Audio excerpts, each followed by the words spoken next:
Bonjour et bienvenue sur la chaîne YouTube Salomé d'EDF. Cette vidéo sera consacrée à la réalisation d'une maison à l'aide du module Shaper. Place à la construction. J'active le module Shaper, je vais dans Part et je crée une nouvelle part. Je crée une esquisse, je renseigne la taille de mon plan de travail, 5000 unités, et je sélectionne le plan X au Z. Je me positionne dans le plan de l'esquisse, je crée un rectangle à main levée et je renseigne ses dimensions. J'en profite pour définir le paramètre L1 qui sera la longueur de ma maison et une hauteur de 2500 unités. Mon esquisse est rouge car pas encore totalement contrainte. Je positionne mon rectangle horizontalement.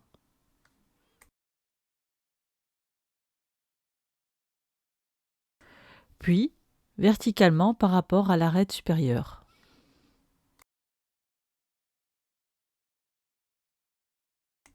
Je dessine à main levée le toit en 2 segments.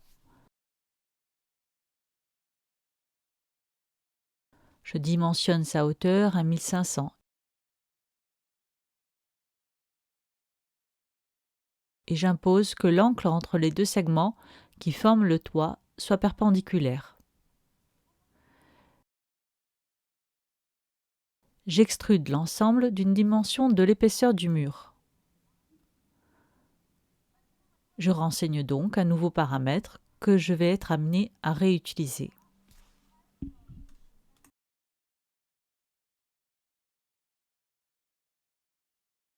Dans l'arbre d'études, dans ma part sous résultat, je peux renommer les objets créés.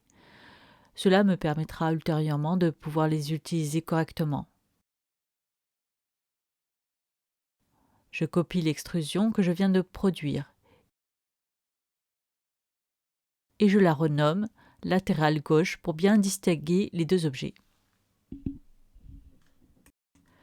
Je translate la copie créée. Je n'ai pas de vecteur de translation. J'utilise donc la deuxième manière d'extruder qui me permet de définir les composantes du vecteur de translation dont l'une va dépendre du paramètre L1 que j'avais créé au démarrage de l'esquisse.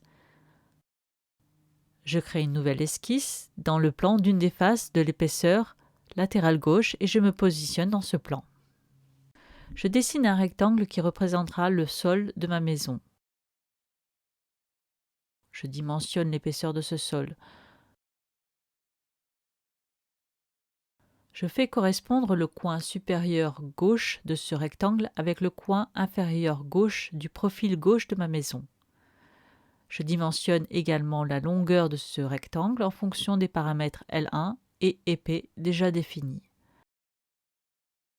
Le rectangle est totalement contraint.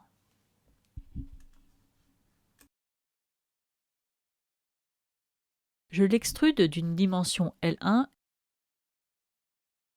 et je vérifie que tout s'est bien passé. Je crée une nouvelle esquisse dans le plan d'une face de latérale gauche et je me positionne dans ce plan. Je projette les deux arêtes.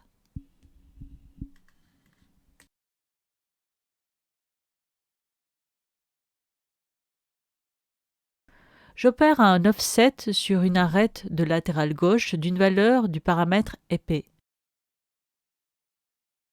Je reprends la ligne créée et je poursuis en ajoutant 2 segments supplémentaires pour construire le profil intérieur de ma maison.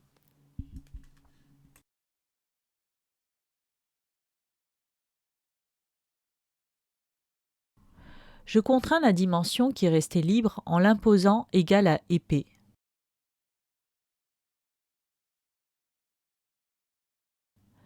J'extrude la surface que je viens de créer de la longueur de ma maison qui dépend des paramètres épais et L1. J'opère une symétrie de l'objet que je viens de créer par rapport à un plan déjà présent par défaut dans l'arbre d'études.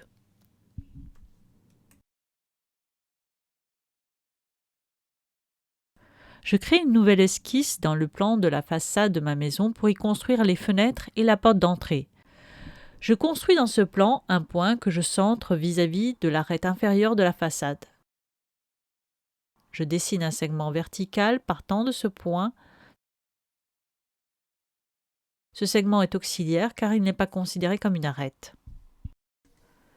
Je dessine ensuite deux segments, un horizontal, un vertical.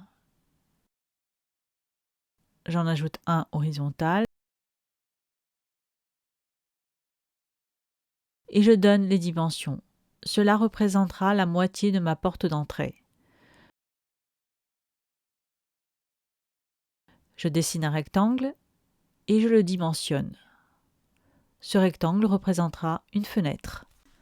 Je positionne la fenêtre par rapport au segment de construction et le bas de la fenêtre vis-à-vis du pas de la porte.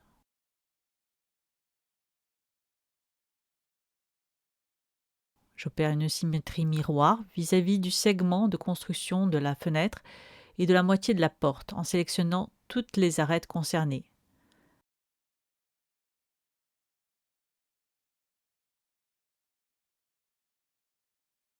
J'extrude en coupant les surfaces que je viens de construire à l'ensemble.